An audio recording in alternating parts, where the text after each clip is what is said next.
You've been taught that power is something held by a few. The elite. The rich.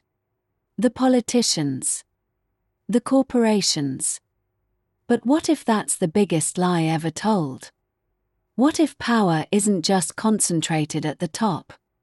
What if power is everywhere, circulating through you, through your choices, your thoughts, your very actions? Michel Foucault, one of the most brilliant minds of the 20th century, didn't see power as something controlled by a few people. He didn't believe it was just about governments or corporations pulling strings from behind closed doors. To Foucault, power is everywhere. And the scary part? You're helping it exist. This is Foucault's most radical idea. Power is not something that's simply imposed from the outside. It's something that's constructed, created, by our own interactions. By how we behave. How we talk. How we think. How we participate in systems that perpetuate it. Power isn't just in the hands of the elite, it's in your hands, too. And this is what makes Foucault's theory so terrifying. Because it means that you are complicit in the very systems that control you. 1.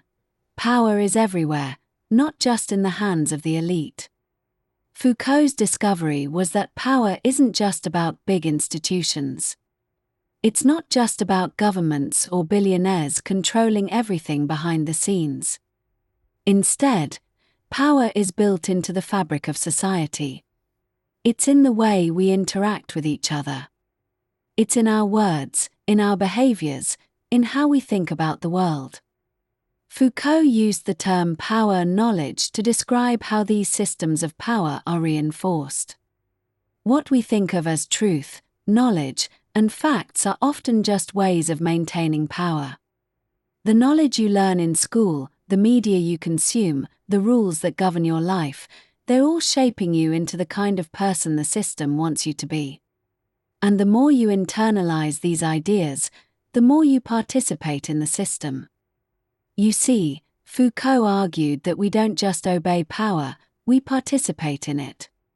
Every time you obey a social norm, every time you follow the rules, every time you accept the authority of the system, you're feeding the power that controls you.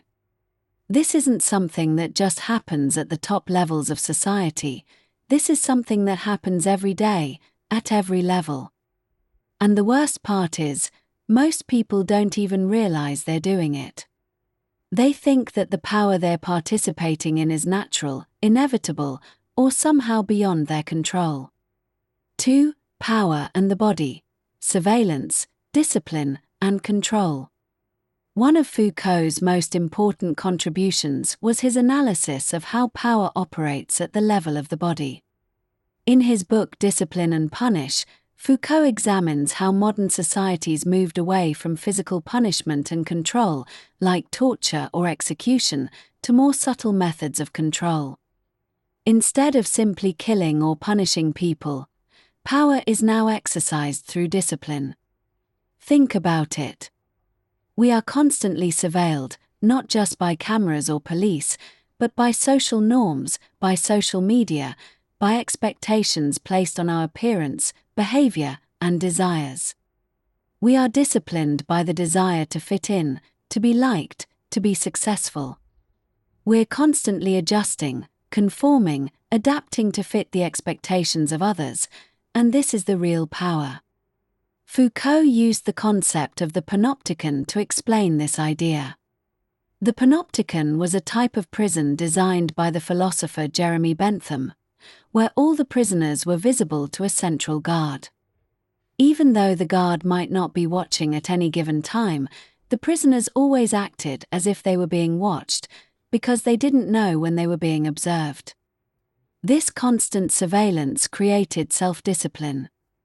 And Foucault argued that in modern society, we live in a metaphorical panopticon.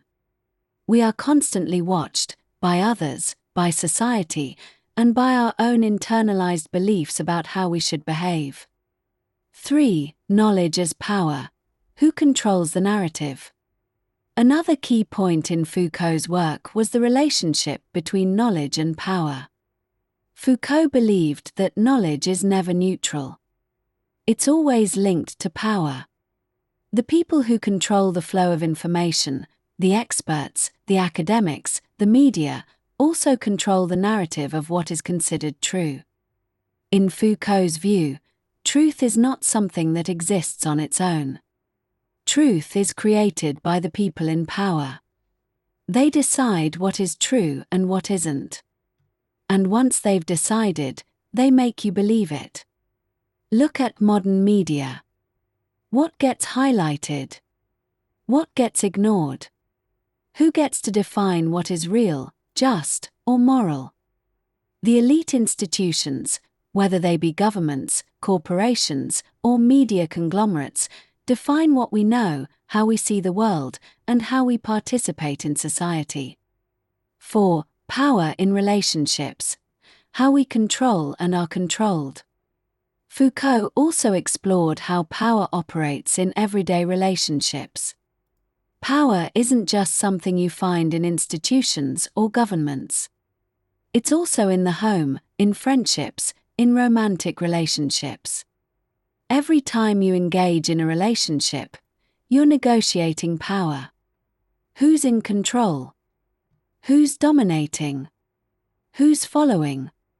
Foucault argued that power dynamics are always in play. Whether we realize it or not, we're constantly shaping and being shaped by the power structures around us.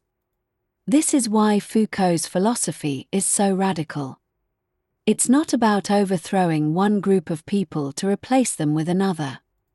It's about recognizing how we are all part of a system of power that exists at every level of society.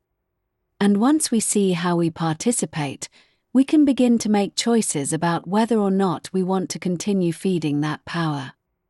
5. The freedom to break the cycle, resistance and agency. So, what can we do? How do we resist? Foucault didn't offer a simple solution.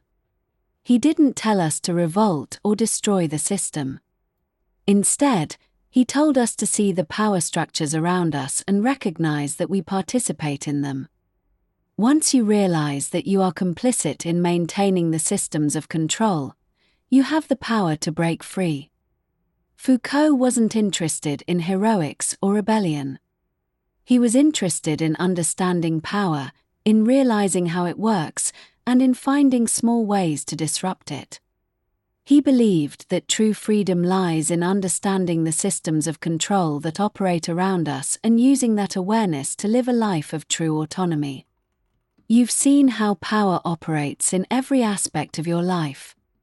Now ask yourself, how much of the power around you do you actively participate in? Where do you feed the system, and where can you break free? Let's discuss in the comments.